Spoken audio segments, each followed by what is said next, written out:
Hello everyone. आज हामीहरू anti diabetic ड्रगको बारेमा पढ्न गइरहेको छौँ। एन्टी डायबेटिक ड्रगले कसरी हाम्रो ब्लड ग्लुकोज लेभललाई कन्ट्रोल गर्छ भनेर त्यसको बारेमा पढ्न गइरहेको छौँ। र अब सुरुमा अलिकति इन्ट्रोडक्सन दिइहाल्नु। एन्टी डायबेटिक ड्रग भनेको के हो त? दिज आर द ड्रग्स होइन, जसले हाम्रो ब्लडबाट ग्लुकोजलाई होइन पेरिफेरल टिस्युहरूमा के गर्छ भने स्टोर गर्नमा हेल्प गर्छ, इनर्जी प्रोडक्सन मतलब जसरी पनि होइन ब्लडबाट ग्लुकोजको लेभल कम गर्न खोज्छ कि अब कुनै पनि मेकानिजम होस् होइन, अब इन्सुलिनको प्रोडक्सन गरेर होस् या ग्लुकोजलाई इन्टेस्टाइनबाट एब्जर्ब गर्न नदिकन होस्, कुनै पनि मेकानिजमले जसरी पनि ग्लुकोजको ग्लुकोजको लेभल चाहिँ हाम्रो ब्लडबाट चाहिँ कम गर्छ। अब हामीले यसमा के हेर्छौँ भनेपछि एन्टी डायबेटिक ड्रग्समा हाम्रो के पर्छ भनेपछि हाम्रो 6वटा जति छ होइन। यसमा चाहिँ हाम्रो के छ भने अल्फा ग्लुकोसाइडेज इनिबिटर है। मैले यसमा एमओए यहाँ इक्जाम्पल छ अनि यहाँ एमओए हल्का लेखिदिएको छु कसरी के गर्छ। यसलाई म डिस्क्राइब गरेपछि चाहिँ तपाईँले राम्ररी बुझ्नुहुन्छ। अल्फा ग्लुकोसाइडेज यो चाहिँ एकदम यति चाहिँ यादै गर्नुपर्छ है तपाईँहरूले। जस्तै हेर्नुहोस्, अल्फा ग्लुकोसाइडेज इनिबिटर, यसको इक्जाम्पल के कार्बोज अरू पनि छ है। अनि यसले के इनिबिट गर्छ? अल्फा ग्लुकोसाइडेज रिलिजलाई चाहिँ के गर्छ? इनिबिट गर्छ है त। अब यो म पढाएपछि तपाईँले मजाले बुझ्नुहुन्छ। डाइपेप्टाइडेल पेप्टाइडेज 4 इनिबिटर, यसको काम के हुन्छ भनेपछि यसको डिपिपी4 लाई के गर्छ भनेपछि यसले यसको रिलिजलाई इनिबिट गरिरहेको हुन्छ। यसको इक्जाम्पल यहाँ छ सिटाग्लिप्टिन्स अनि लिनाग्लिप्टिन्स है। त्यसपछि हाम्रो के छ भनेपछि सल्फलाइन युरिएजको इक्जाम्पल छ ग्लिबेन क्लेमाइड, ग्लिमेप्राइड, ग्लिक्लेजाइड। यसले के गर्छ भनेपछि पोटासियम आयन च्यानल हुन्छ, त्यसलाई चाहिँ के गर्छ? ब्लक गरिदिन्छ। त्यसपछि हाम्रो के छ? मेग्लिटिनाइड एनालोगस मेग्लिटाइड एनालोगस छ। यसले के गर्छ भनेपछि यसको इक्जाम्पल छ रेपाग्लिनाइड। यसले के गर्छ भनेपछि सेम सल्फलाइन युरिएजले जुन मेकानिजम एक्सन देखाउँछ त्यस्तै यसको पनि छ। अब हाम्रो आउँछ थायोजोलिडिन डायन्सको के हुन्छ भनेपछि इक्जाम्पल रोजिग्लुटाजोन छ। यसले चाहिँ के गर्छ? एक्टिभेसन अफ पिपिआर गामाको एक्टिभेसन गराउँछ। ठिक छ। अब बिगोनाइट्सको इक्जाम्पल छ मेटफर्मिनको काम के हुन्छ भनेपछि यसले के गर्छ कि हेपाटिक ग्लुकोजको प्रोडक्सनलाई कम गराउँछ है। हेपाटिक जुन हाम्रो लिभरबाट ग्लुकोजहरू प्रोड्युस भइरहेको हुन्छ त्यसलाई के गर्छ? कम गराउँछ। इन्सुलिनको सेन्सिटिभिटीलाई हाई गराउँछ र इन्टेस्टिनल एब्जर्प्सन अफ ग्लुकोजलाई के गराउँछ? कम गराउँछ। Decrease the intestinal absorption of glucose, इन्टेस्टाइनबाट नै ग्लुकोज एब्जर्ब हुन पाएन भने ब्लडमा कसरी ग्लुकोज आउँछ त? ठिक छ, त्यो सब हाम्रो यसमा के छ? दिएको छ। अब म के देखाइरहेको छु भने हाम्रो ग्लुकोज अगाडि यो हेर्नुहोस् है त। अब ग्लुकोज कसरी काम गर्छ देखाएपछि तपाईँले के सम्झिनुहुन्छ? हाम्रो सबै ड्रगको मेकानिजम एक्सन बुझ्नुहुन्छ है त। अब हामी यहाँ हेरौँ है त के कसरी हुन्छ। हामीले खाना खाएर कहाँ आउँछ? यो हाम्रो इन्टेस्टाइन हो, यो ब्लड भेसल्स हो अनि यो के हो? पेनक्रियाजको के हुन्छ? बिटा सेल्स हो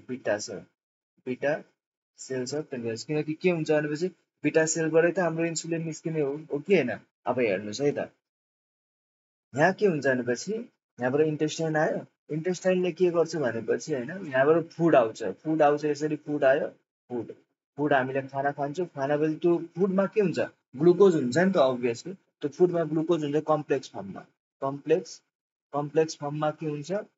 ग्लुकोज हुन्छ। त्यसलाई कम्प्लेक्स फर्ममा ग्लुकोज, त्यसलाई सिम्पल फर्ममा कन्भर्ट गर्छ क्या।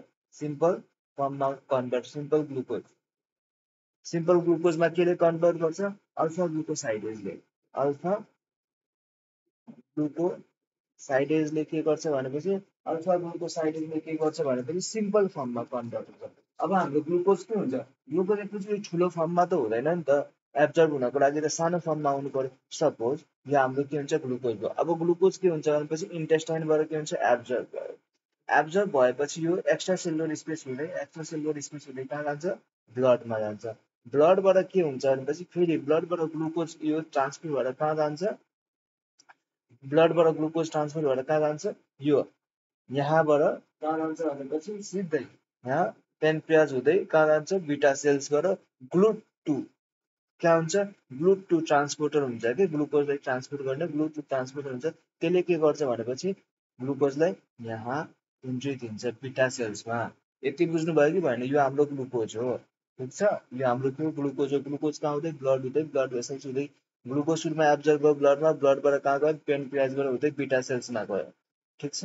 अब यो के हुन्छ भनेपछि बिटा सेल्समा गयो, बिटा सेल्सबाट के हुन्छ एटिपी ग्लुकोज युटिलाइज गरेर एटिपीको प्रोडक्सन भयो। एटिपीको प्रोडक्सन भयो कि भएन? अब एटिपीको प्रोडक्सन भएपछि एटिपी हाई भयो कि भएन? एटिपी हाई भएपछि एटिपीको कन्सन्ट्रेसन हाई हुन्छ नि जब, त्यसले के गर्छ भनेपछि यो हाम्रो पोटासियम च्यानललाई के गर्छ ब्लक गर्छ। के गर्नु पर्यो पोटासियम च्यानललाई ब्लक गर्छ। हेर्नु नर्मल फिजियोलोजी के छ। पोटासियम च्यानललाई ब्लक गरेपछि के हुन्छ भनेपछि अब पोटासियम त बाहिर जान पाएन। पोटासियम बाहिर जान पाए त पाएन। पोटासियम बाहिर जान पाएन भनेपछि के हुन्छ पोटासियमको कन्सन्ट्रेसन यहाँ बढेर जान्छ। पोटासियम आयनको कन्सन्ट्रेसन यहाँ बढेर गयो कि भएन? ग्लुकोज प्रड्युस हुँदैछ, जति धेरै एटिपी प्रड्युस हुन्छ त्यति नै पोटासियम च्यानल बन्द हुन्छ। त्यति नै पोटासियम च्यानल बन्द भएपछि पोटासियम आयनको कन्सन्ट्रेसन बढेर जान्छ। पोटासियम आयनको कन्सन्ट्रेसन के हुन्छ बढेर जान्छ। अब पोटासियम आयनको कन्सन्ट्रेसन बढेर गएपछि के हुन्छ भनेपछि डिपोलराइजेसन भइदिन्छ। के भइदिन्छ डिपोलराइजेसन। अब के हुन्छ भनेपछि डिपोलराइजेसन। हामीलाई त action generation of action potential थाहा छ।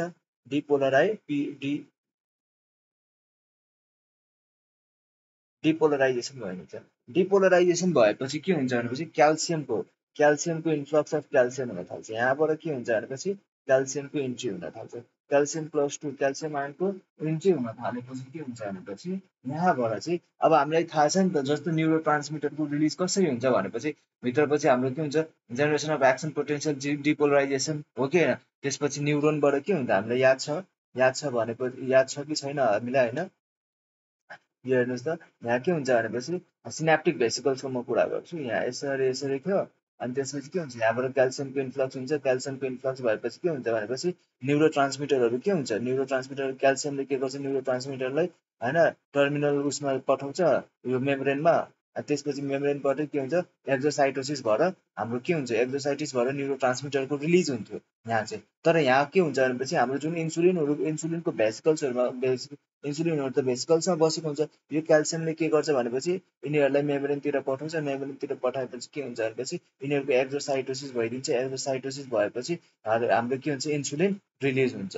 यसरी थाहा पाउनु भयो। यसरी हाम्रो के हुन्छ भनेपछि ग्लुकोजको एब्जर्प्सनको कारणले के हुन्छ भनेपछि इन्सुलिनको रिलिज भयो। यहाँ इन्सुलिनको के भयो रिलिज भयो। अब यो इन्सुलिन रिलिज भएपछि के हुन्छ इन्सुलिन रिलिज भएपछि के हुन्छ भनेपछि अब हामीले के गर्छौँ इन्सुलिन रिलिज भएपछि के हुन्छ भन्नुहोस् त। इन्सुलिन रिलिज भएपछि के हुन्छ यो आफ्नो ब्लडमा जान्छ। त्यसपछि हाम्रो के गर्छ ब्लडमा जान्छ। ब्लडमा गएपछि हाम्रो ग्लुकोज जति हुन्छ हाम्रो ग्लुकोजलाई के हुन्छ पेरिफेरल टिस्युहरूमा जस्तै मसल्स एडिपोज टिस्यु लिभरहरूमा के गर्छ ग्लुकोजहरूलाई ब्लडबाट त्यहाँ पठाउँछ अनि एटिपीको जेनेरेसन गराउँछ या ग्लाइकोजेनको फर्ममा स्टोर गरेर राखिरहेको हुन्छ। अब हेर्नुहोस् त यसरी हाम्रो के हुन्छ इन्सुलिनले काम गर्छ ब्लडबाट ग्लुकोज लेभल कम गर्नको लागि।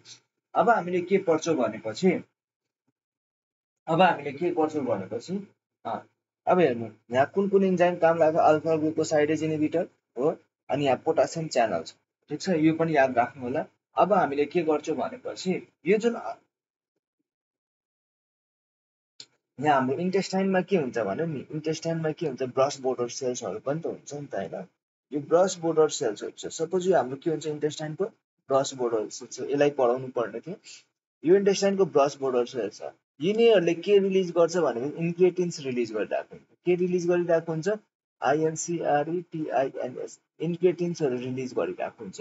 यो इन्क्रेटिन्सहरू के कस्तो हुन्छ भनेपछि यसमा हुन्छ हाम्रो जिएलपीहरू हुन्छ के जिएलपी र जिआइपी ग्लुकोज लाइक पेप्टाइड्स अनि त्यसपछि हाम्रो के हुन्छ जिआइपी। यो जिएलपीले के गर्छ भनेपछि यो जिएलपीको धेरै इम्पोर्टेन्ट काम हुन्छ के।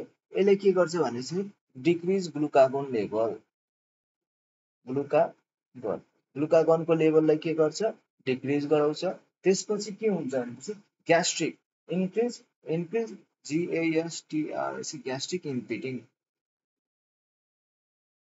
ग्यास्ट्रिकको इम्पिटिङ के गराउँछ कम बढाउँछ। अनि त्यसपछि के हुन्छ, इन्सुलिनको सेक्रेसन के गराउँछ, इन्सुलिनको सेक्रेसन बढाउँछ। ठिक छ, इन्सुलिनको सेक्रेसन के गरायो, बढायो। यति बुझ्नु भयो कि भएन? त्यसो भए यति हामीले बुझ्न छ। हेर्नु, ब्रस बोर्डर सेल्सले के गर्छ भने, ब्रस बोर्डर सेल्सले यहाँ के हुन्छ, ब्रस बोर्डर सेल्सहरू हुन्छ। ब्रस बोर्डर सेल्सले के गर्छ भनेपछि, ब्रस बोर्डर सेल्सले के गर्छ भने इन्क्रेटिन्सको रिलिज गराउँछ। इन्क्रेटिन्सले के काम गर्छ भनेपछि जिएलपी र जिआइपी हो। ठिक छ, कम्बिनेसन अफ जिएलपी एन्ड जिआइपी। यसले के गर्छ भनेपछि ग्लुकागोनको लेभल कम गराउँछ। ग्लुकागोनले के गराउँछ, ग्लुकोज लेभल बढाउने हो कि होइन ग्लुकागोनले। यदि हामीले ग्लुकागोनको लेभल घटाउन सक्यो भने, ग्लुकोज लेभल ब्लडबाट घट्यो, ग्यास्ट्रिक इम्पिटिङलाई बढाइदिन्छ। मतलब ग्यास्ट्रिक इम्पिटिङलाई बढाउनु मतलब पेरिस्टाल्टिक मुभमेन्ट गराउँछ भनेपछि पेटबाट हाम्रो पेटबाट चाँडो फाल्छ क्या, चाँडो हाम्रो पेरिस्टाल्टिक मुभमेन्ट बढाएर के गर्छ, पेटबाट चाँडो हाम्रो अब्जर्भ हुन दिँदैन क्या। त्यही हो ग्यास्ट्रिक इम्पिटिङ, चाँडो हटाउनु पेटबाट या इन्टेस्टाइनबाट चाँडो हटाउनु। त्यसपछि के हुन्छ भनेपछि एब्जर्भ हुन टाइम कम दिने क्या। त्यसपछि हाम्रो के हुन्छ, इन्क्रिज सेक्रेसन अफ इन्सुलिन। इन्सुलिनको सेक्रेसन के गराइदिन्छ, बढाइदिन्छ। यति बुझ्नुभयो? अब हामीले के बुझ्न सक्छौँ, हामीलाई के चाहियो भनेपछि इन्ग्रिडियन्ट्स चाहिँ हामीलाई चाहियो है, यति बुझ्न सक्छौँ। यहाँबाट चाहिँ हामीले के बुझ्न सक्छौँ भनेपछि हाम्रो ब्लड ग्लुकोज कम गर्नको लागि इन्ग्रिडियन्ट्सको रोल छ। तर हामीले के गर्छौँ, कि हाम्रो शरीरले के गर्छ भनेपछि, हाम्रो शरीरले के गर्छ भनेपछि यो हाम्रो DPP-4 अल्फा जुन हुन्छ नि, यसले के गर्छ भनेपछि DPP-4 अल्फा,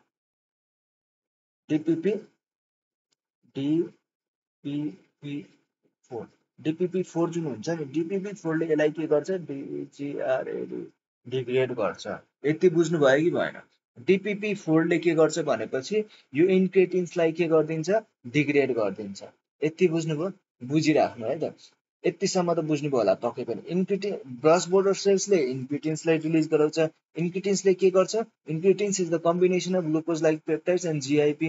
त्यसपछि हामीले के हेर्न सक्छौँ भने यसको काम के हुन्छ भने, जिएलपीको काम के हुन्छ, ग्लुकागोन लेभल घटाउने, ग्यास्ट्रिक इम्पिटिङ बढाउने एन्ड सेक्रेसन अफ इन्सुलिन बढाउने।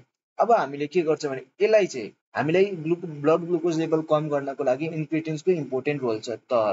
तर DPP-4ले जुन हुन्छ, पेप्टाइडेज 4 इन्हिबिटर्सले पेप्टाइडेज 4ले के गर्छ भनेपछि यसलाई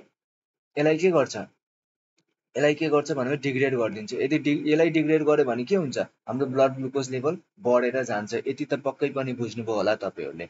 अब हामीले के गर्छौँ भनेपछि यिनीहरूमा के गर्छौँ भनेपछि दबाई चलाउँछौँ। दबाई कुन चलाउँछ भनेपछि हामीले सुरुमा पढेको अल्फा ग्लुकोसाइडेज इन्हिबिटर। अल्फा ग्लुकोसाइडेज इन्हिबिटर्समा यहाँ हेर्नुहोस् त, अगाडि यहाँ हेर्नु, कम्प्लेक्स फर्मलाई सिम्पल फर्ममा कन्भर्ट गर्छ, हो कि होइन? यदि मैले कम्प्लेक्स फर्मलाई सिम्पल फर्ममा कन्भर्टै गर्न दिनँ भनेपछि ग्लुकोज एब्जर्ब हुन्छ त? एब्जर्ब पक्कै पनि हुँदैन। त मैले यहाँ के दिइदिन्छु, अल्फा ग्लुकोसाइडेज इन्हिबिटर। यहाँ के दिइदिन्छु, अल्फा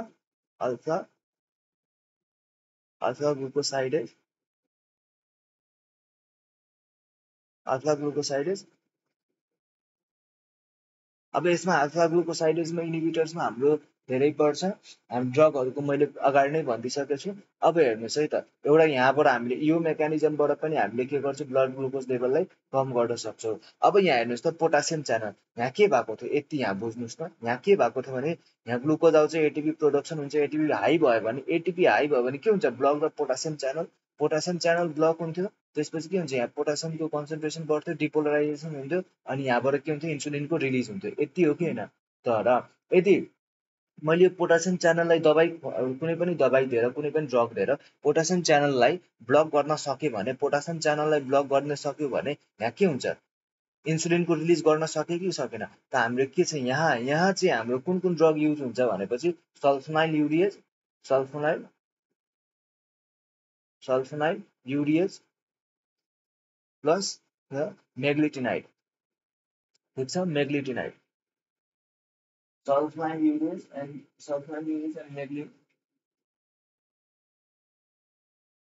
मेग्लिटिनाइड एनालगस। ठिक छ कि छैन? बुझ्नुभयो होला?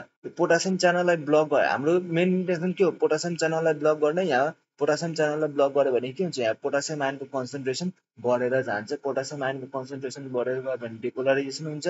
डिपोलराइजेसन भयो भने के हुन्छ, क्याल्सियम +2 को कन्सन्ट्रेसन बढ्छ र यहाँबाट के हुन्छ भनेपछि इन्सुलिनको रिलिज गराउँछ। यति बुझ्नु पर्यो। अब यहाँ हेर इन्क्रेटिन्सको लेभल, इन्क्रेटिन्सलाई केले डिग्रेड गरेको छ, DPP4 डिग्रेड गरेको छ। यदि मैले DPP4 को कन्सन्ट्रेसन, DPP4 को इन्जाइमको कन्सन्ट्रेसन